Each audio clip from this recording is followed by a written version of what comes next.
disparition de 43 étudiants provoque une émotion nationale. Et la lucha es constante. Somos Ayotzinapa. Fortalecer los esfuerzos de localización con un plan renovado, un plan de búsqueda de los estudiantes desaparecidos. Hemos hecho el compromiso de conocer la verdad.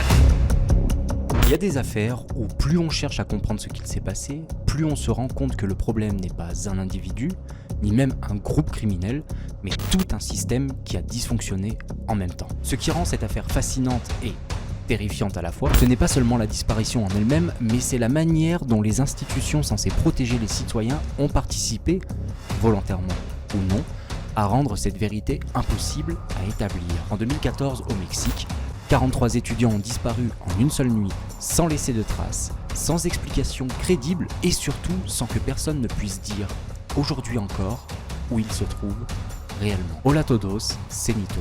J'espère que vous allez bien, que vous êtes bien assis, confortablement, parce qu'aujourd'hui, je vais vous raconter l'effrayante histoire de l'école d'Ayotzinapa.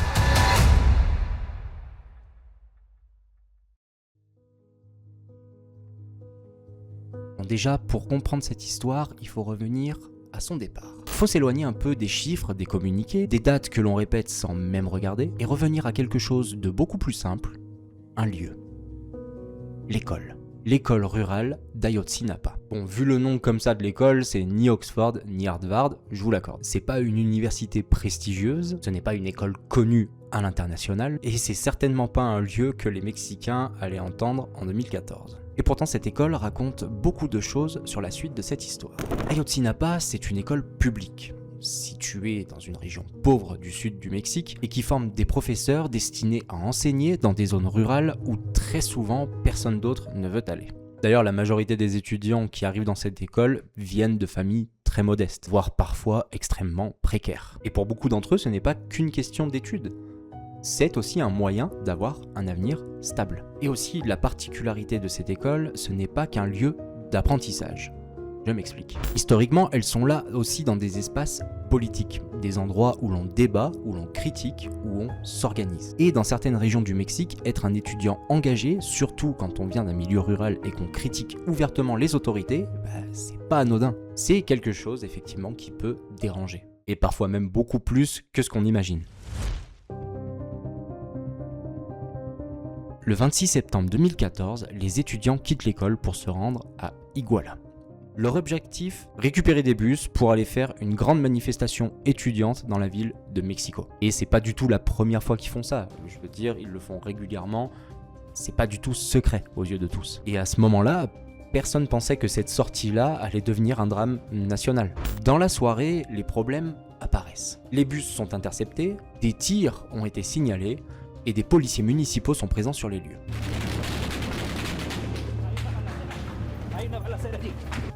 Certains étudiants parviennent à s'enfuir et d'autres sont arrêtés. Et à partir de ce moment précis, le récit commence à se fragmenter. Les versions changent selon les témoins, les horaires ne correspondent pas du tout. En revanche, ce que l'on sait avec certitude, c'est qu'un groupe d'étudiants a été vu pour la dernière fois avec la police municipale d'Iguala. Et après ça, plus rien de clair.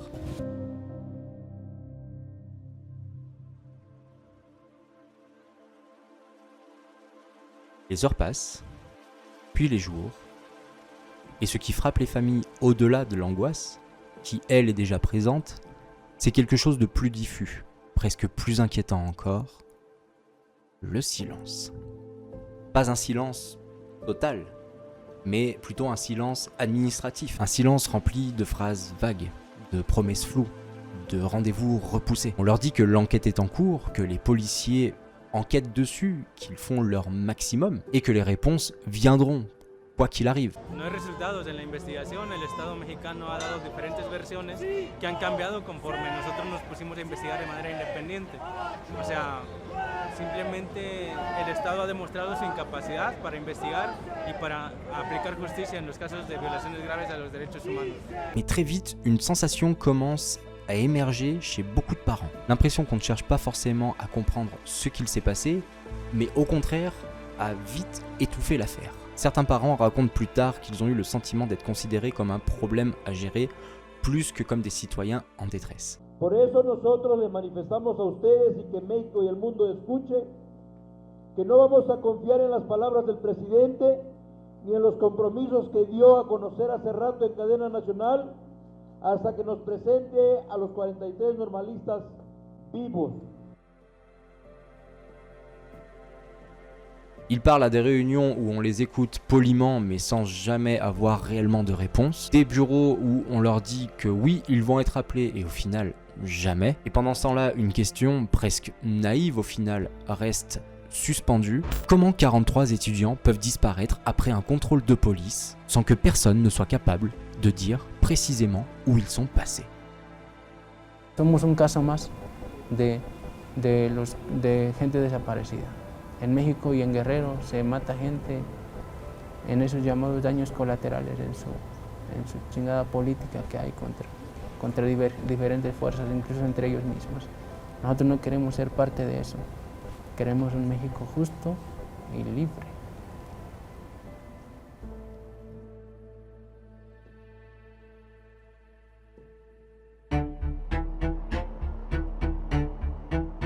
Quelques semaines plus tard, le gouvernement mexicain décide d'enfin prendre la parole. Une conférence de presse est organisée et le procureur général présente ce qui sera appelé officiellement la vérité historique. Selon cette version, les étudiants auraient été arrêtés par la police municipale, puis remis à un cartel local qui les aurait assassinés avant de brûler leur corps dans une décharge. Sur le papier, l'histoire, elle est claire.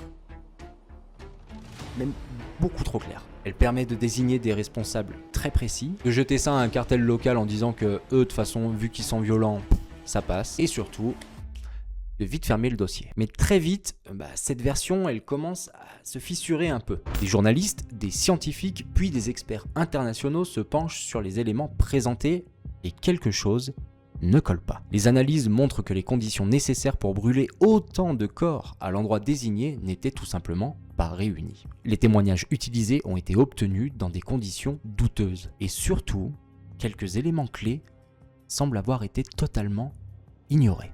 En 2015, un groupe d'experts internationaux indépendants décide de se pencher sur l'affaire. Leur travail est minutieux et est basé que sur des faits uniquement. Et leur conclusion est sans appel. Après des mois de travail acharné, la vérité historique ne repose pas sur des bases solides. Ils pointent du doigt des incohérences majeures, des preuves manquantes et des pistes jusque-là jamais explorées. Ils évoquent même la possible présence d'autres forces de sécurité cette nuit-là. Et à partir de ce moment-là, l'affaire change complètement. On ne parle plus simplement d'un crime impliquant un cartel. On commence à parler d'un possible engrenage institutionnel. Dans les rues du Mexique, la colère monte. Des manifestations éclatent partout dans le pays avec un slogan qui devient omniprésent. Vivos se lo llevaron, vivos los queremos. Et ce slogan, ce n'est pas seulement une revendication. C'est un refus catégorique d'accepter que l'histoire ne tient pas debout. Pour beaucoup de Mexicains, l'affaire d'Ayotzinapa devient le symbole de quelque chose de beaucoup plus large. Un système où la vérité peut être aménagée, retardée, voire sacrifiée lorsque des enjeux deviennent beaucoup trop importants.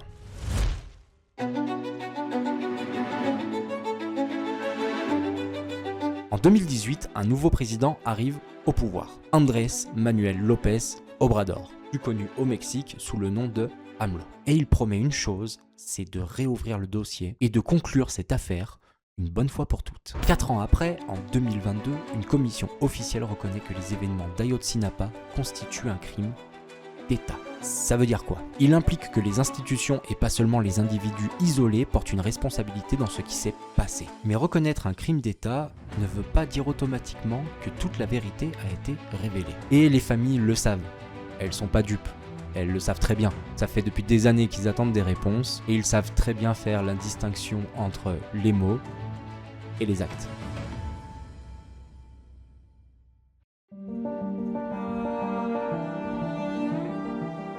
Et aujourd'hui alors, en 2026, où ça en est? Et près de 10 ans plus tard, les étudiants n'ont toujours pas été retrouvés. Des arrestations ont eu lieu, des enquêtes ont été réouvertes, mais les questions principales restent sans réponse. Qu'est-ce qu'il s'est passé réellement cette nuit-là? Et surtout, où sont-ils? Pour conclure, l'affaire d'Ayotzinapa, ce n'est pas qu'une question de disparition. C'est une histoire sur la vérité, sur les mensonges, sur la corruption, si il y en a eu, et aussi également sur la mémoire et sur un silence. Et la vraie difficulté pour un État est d'accepter pleinement ce qui s'est réellement produit alors que les réponses menacent l'équilibre du pouvoir. Tant que cette affaire restera incomplète, tant que les familles continueront de poser des questions sans réponse claire, Ayotzinapa ne sera pas un chapitre clos de l'histoire mexicaine, elle sera et restera une plaie ouverte. Merci à vous de m'avoir regardé, je vous dis à bientôt dans une prochaine vidéo et je vous dis adios.